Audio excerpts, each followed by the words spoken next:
Hazel, from one flat white to another, welcome to Facing Reality. Hey, wake it up, flat white sister. That was crazy. You're you are everything to me. It's so nice to have you on the show. You gave us Thank so you. much, and I love that you said when you were leaving that you knew that the lip sync you gave was iconic, and thank you for it because it was, and it was so Uh, close.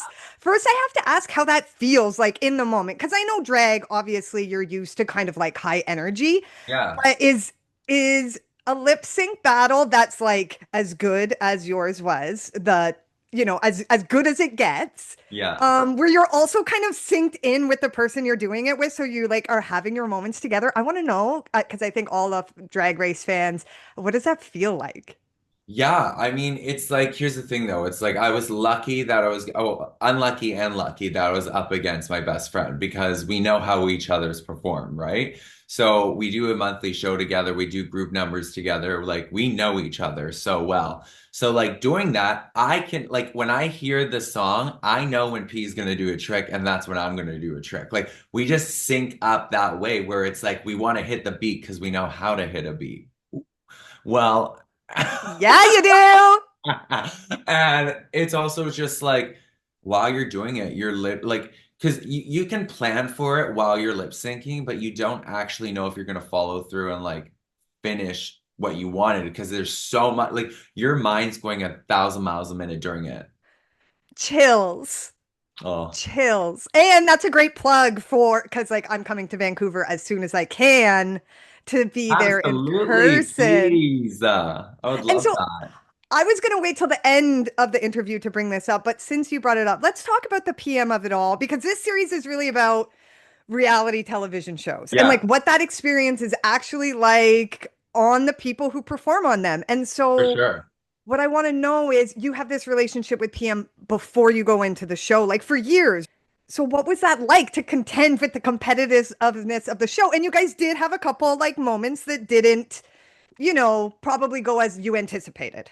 Oh, 100%. But I also think that's the beauty of reality TV is because you are going on a show with your best friend. But also, I didn't know P was on until P walked through that door. So how did that feel? Like what's going through your brain? Did you saw like my reaction? They toned it down a bit because I think I yelled too loud. I was fucking screaming when P walked in the door. And like also, it's like I only thought I was the only West Coast queen. So like walking in, it's like we got the pretty girl and an alien from the West Coast. You know? It's like such a The dynamic perfect duo. swap. Well, no, exactly, because it's opposites attract. And I think that's why P and I have had very much success with our show called Dive Bar for the past years now. We do a monthly and like that. And it's really, really fun because we get to come together and we get to share a stage. And you know what? We got to share the stage on Canada's Drag Race and produce one of or the best lip sync the franchise has seen. Hello. And that's exactly what I was going to say. And then it's like a little cathartic healing, right? Like everything is Mhm. all good now. And, Well, it it's just was a good. show. Like Yeah. there was like here's the thing. If it was anyone else than P, it would be on site. Now, here's the thing with P. I just love them so much. They can't do wrong in my eyes. You know, they can't do wrong in my eyes. I can do wrong in their eyes, okay? But As we where were saw, ya? as Where we were saw ya? from them and their opinions, yes.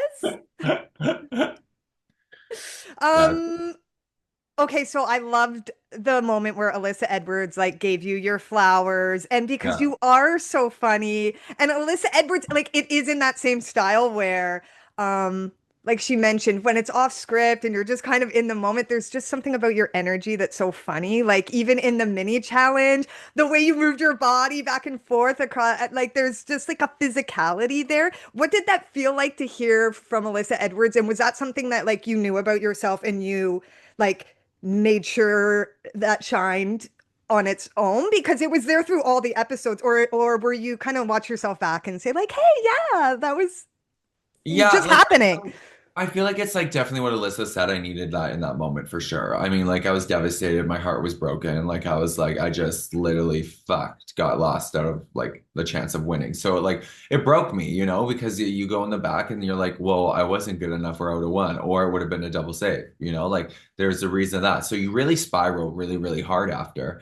And when Alyssa popped up, it gagged me. And then also when they came in the room and then we literally chatted, it was just like she gave me my flowers. She made me feel seen. She made me feel heard. She made me like give me the reasoning to be who I am as a performer. And also just because of like the status that she has, you know, like she is the world.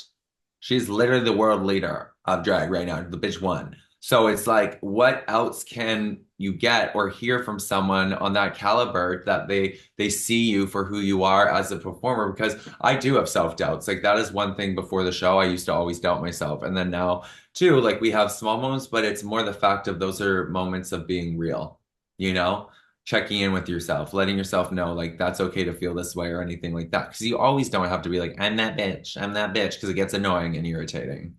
100%. And that is the power of reality television. Like you get to see that those dynamic characters. And Yeah. Race does it best, in my opinion, because it's showing that competitive side. Nothing is more competitive. You're doing like 3 challenges in an episode, and yet you're still there for each other in that community way, that supportive way.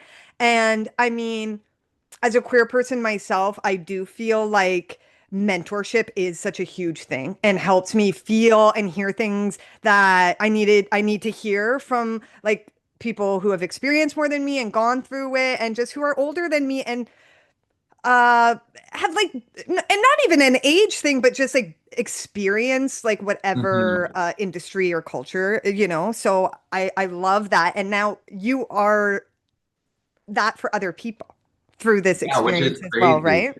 And I love that though, because it's like I'm all about inspiring the next generation, you know, to like I live my life authentically me. I am not going to put up a facade. What you see is what you get. In and out of drag, I'm the same person. We just glue a wig on and add a little wisp of a lash. Okay, so I do want to say, um, on that line, you talked about your family support.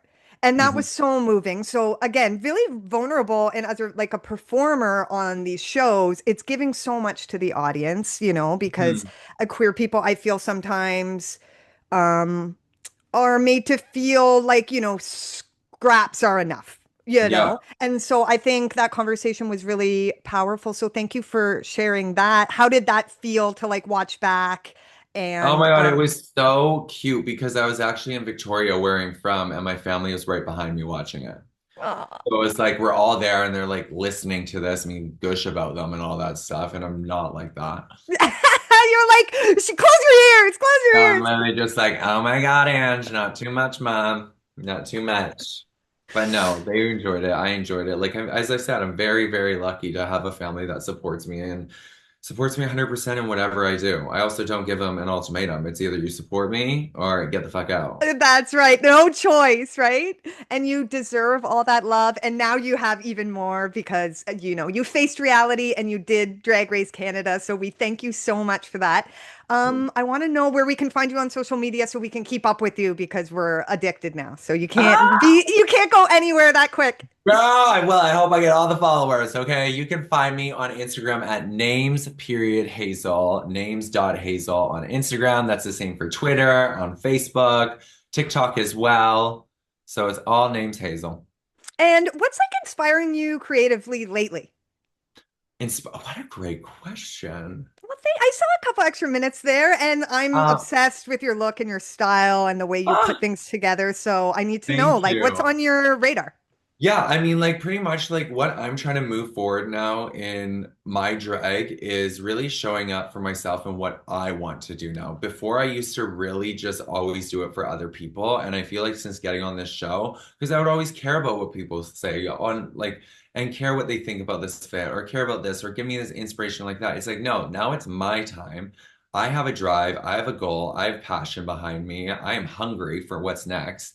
Like this is just the beginning. This is just what I said. Like, it's just the beginning, and now this is when the work starts. So I'm really, really excited to see where my drag can evolve and elevate to. Hell yes. And we are too. Thank you so much, Hazel. What a queen. Thank you so much, and thank you so much for having me. I really, really enjoyed it. Oh my gosh, I'm so glad. The honor was all mine. I was not recording. Oh, yes, I was. Yes,